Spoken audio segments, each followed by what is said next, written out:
Hello' guys, কি খবৰ? আশা কৰোঁ সকলোৰে ভাল। আজি যিহেতু 2025 চনৰ 1 তাৰিখ অৰ্থাৎ 1 জানুৱাৰী। আজি যিহেতু বহুতেই পিকনিক পাৰ্টি কৰিছে আৰু বছৰটোৰ কাৰণে হয়তো বহুতে নামঘৰত চাকি দিছে, শৰাই দিছে।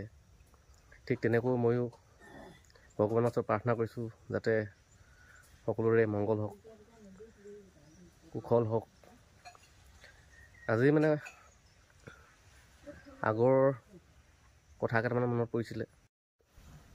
যেতিয়া আমি আগতে সৰু আছিলোঁ ন, তেতিয়া পিকনিক আমি পথাৰৰ মাজত খাইছিলোঁ আৰু ঘৰে ঘৰে চাউল তুলিছিলোঁ, এটেমাকৈ চাউল, আৰু কাৰোবাৰ ঘৰৰ পৰা লাই শাক আনিছিলোঁ, কাৰোবাৰ ঘৰৰ পৰা ডিম আনিছিলোঁ। যাৰ ঘৰত যি আছিলে তেনেকৈ আনি পথাৰৰ মাজত খাইছিলোঁ আৰু বহুত মিলা প্ৰীতিৰে খাইছিলোঁ। কিন্তু আজিকালি কি হ'ল, সময় মানে ক'ৰ পৰা ক'লৈ গৈছে, সেইবিলাক আগৰ দিনৰ যিবিলাক মুমেণ্ট সেইবিলাক নাইকিয়া হৈছে। মানুহৰ চিন্তাধাৰা বেলেগ হৈছে, কৰ্মবিলাক বেলেগ হৈছে, এনজয়মেণ্টটো অলপ বেলেগ লেভেললৈ লৈ গৈছে। টাউনমুখী হৈছে, চহৰমুখী হৈছে, কিন্তু গাঁৱৰ পৰিৱেশটো প্ৰায় মানুহে আজিকালি মানে এৰাই চলিছে। গাঁৱত যিবিলাক আমি আগতে খেল ধেমালি কৰিছিলোঁ, যিবিলাক কাম কৰিছিলোঁ, সেইবিলাক কাম মানে আজিকালি প্ৰায় নাইকিয়া হৈছে। সেয়া সময়ৰ কাৰণেই হৈছে নে মানুহেই পৰিৱৰ্তন হৈছে, সেইটো কিন্তু একেষাৰে ক'বলৈ অলপ দিগদাৰ হয়। আজি এতিয়া বহুতখিনি মিছ কৰিছোঁ মই।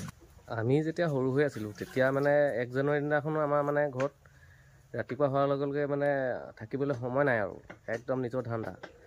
মানে মোনা ল'লোঁ আৰু লগৰখিনি গোট খালে একদম চাউল তুলিবলৈ যাওঁৱেই আৰু এটেমা চাউল, কাৰোবাৰ ঘৰৰ পৰা আলু আনো, কাৰোবাৰ ঘৰৰ পৰা দাইল থাকিলে দাইল আনো, তেনেকৈ যাৰ যি আছে টেঙা আনো। তাৰপিছত খৰিৰ কথা আহিলে খৰি, আকৌ বজাৰৰ কথাও আহিলে, কিবা মাছ মাংস খালে মানে ধৰি লওক এতিয়া আকৌ মাছ মাংস আনিবলৈও যাবলগীয়া হয়। তেতিয়া আকৌ চাইকেলত যাওঁ। তাৰপিছত পাচলি বজাৰ কৰোঁ, তেল আনো, মানে যি বস্তু লাগে, য'ত যি বস্তু লাগে আৰু মানে বজাৰ কৰিব লাগিবই। তাৰপিছত আৰু খানা যেতিয়া হ'ব চবকে মাতিব লাগিব, আকৌ ঘৰলৈ গৈ মাতিবগৈ লাগে, আকৌ কাঁহী এখন নিব লাগিব, গিলাচ এটা সতি। তেতিয়া মানে মিলা প্ৰীতিৰে আৰু বহি পেলাই খাইছিলোঁ। কিন্তু আজিকালি এইটো পৰিৱেশটো প্ৰায় নাইকিয়া হৈছে। বজাৰ সমাৰ কৰাৰ পিছত আকৌ আহি গ'ল আপোনাৰ কেৰাহী, চৰু, আপোনাৰ কৰচলি, আকৌ খৰি, এইবিলাক গোটাই আৰু মেইন লিডাৰকেইটাৰ ওপৰতে সেইখিনি মানে গোটেই ভাৰটো পৰে আৰু মানে গোটেই বোজাটো মানে আমিয়ে পাতিছোঁ আৰু ধৰি লওক আমিয়ে মানে শেষলৈকে আমিয়ে থাকিব লাগিব, আৰু কষ্টটোও বেছি হয়। তেতিয়া আৰু কষ্ট বুলিলেও মানে মতলব নাই আৰু সেয়া কষ্ট আচলতে নহয়, সেয়া আচলতে আমাৰ মানে যিটো কি বুলি ক'ব লাগিব, এইটো মানে তেতিয়া সেইটো মানে আমাৰ কষ্ট বুলি আমি নাভাবোঁ, কষ্ট নহয় আচলতে। আজিকালিৰ দৰে আকৌ তেতিয়া মানে ডিজে নাছিলে, তেতিয়া আছিলে ডেক, মানে কেছেট ভৰাই দিব লাগে আৰু কেছেটত গান বাজে, মানে ইমান হেভি চাউণ্ডো নহয়। কিন্তু তেতিয়া গানবিলাকো বেলেগ আছিলে, গানবিলাক শুনিলে বহুত ভাল লাগে।